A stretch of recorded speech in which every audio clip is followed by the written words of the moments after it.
All right, working through the income statement for Hasbro, and let's go and do a split right here right quick. It might come in handy.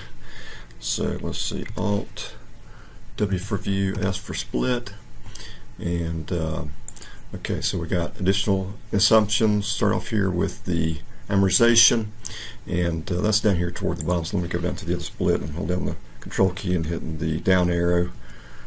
Okay, all right, additional assumptions. Here we got for amortization of intangibles. Okay, so this is off the 10K actually. So just to show you where that came from, I think we've already looked at this, but so here's the 10K, and I'll just open the comments, which I've kind of bookmarked some things.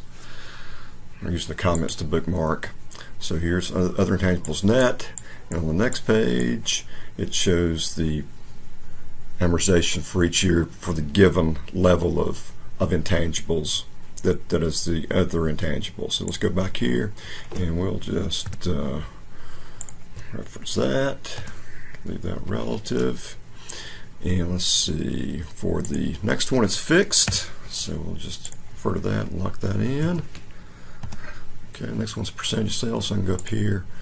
So this is percentage of sales and just copy that. Alright, operating profit is simply the sales less the expenses, and all these are expenses. So we'll just do sum and pick that up.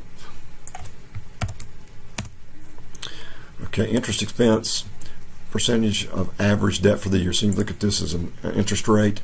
And we'll first need to calculate average debt for the year, and that's basically taking the beginning of year figure and the projected end of year figure, dividing by 2 for each item that we have. So let's go down here and navigate up a little bit, hold down the control key and up arrow. Okay, there's the balance sheet. All right, so down here, okay, we got short-term borrowings. So, all right. So last year's figure, which is also the beginning of this year, plus our projected figure, which is currently blank. Divide that by 2, and again, we need to pick up everything that's interest bearing that we have to pay interest on. Okay, and then we have the current portion of long-term debt.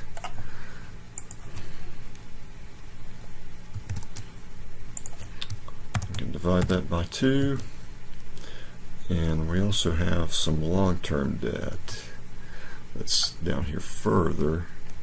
It's not a current amount, or it's part of current liabilities. So okay, so there we've got 3 items, and I've got hold on. Okay, let's see what that looks like. That looks okay. So that's would be our average debt outstanding. Currently, we're treating these as 0, so this will be updated. Okay, so there's our figure for the average outstanding debt. Again, which that'll be updated, and we'll put I don't need I've already got a parenthesis around that. Okay, we will multiply that by the rate, and let's lock that part in. Okay, so 49,048. Okay, similar for the cash, it says percentage of average cash for the year.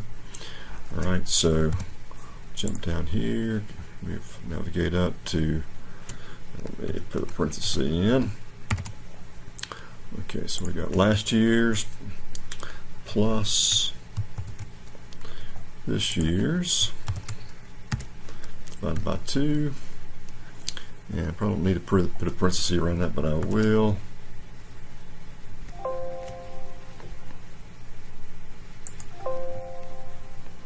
Okay, let's try to navigate, and it didn't quite work. That's okay. All right, put a parenthesis there. I probably don't need to put parentheses there, but anyway, and then we'll multiply that by the assumed rate and lock that in. And again, these figures will update as we fill in for the debt and the cash for the coming year. The other income is fixed, so equals the negative 72. Oh, hit the wrong thing. I'm going to hit F4 to lock that in. Okay, and then we'll sum things up here. So we got our operating profit. And we take notice of what these are. So that's interest expense is next, so we'll subtract that, given so it's a positive expense amount, so we'll subtract it. We'll add the income, and the other one's income too, which we'll add as well. Okay. An expense would be negative, which it is negative, so but we still would add it to get the correct value. All right, and then we got taxes, which is equal to the earnings before taxes times the tax rate. Lock that in. Net income is going to be the difference of those two items. So we got our earnings before taxes, subtract out the taxes, and let's see, next item is fixed. Lock that in. And then our net income would be the sum of these two items above.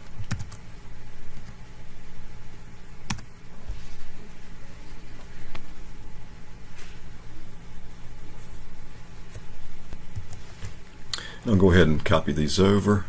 Do keep in mind these values will change as we complete the balance sheet. So again, notice these zeros here, for example.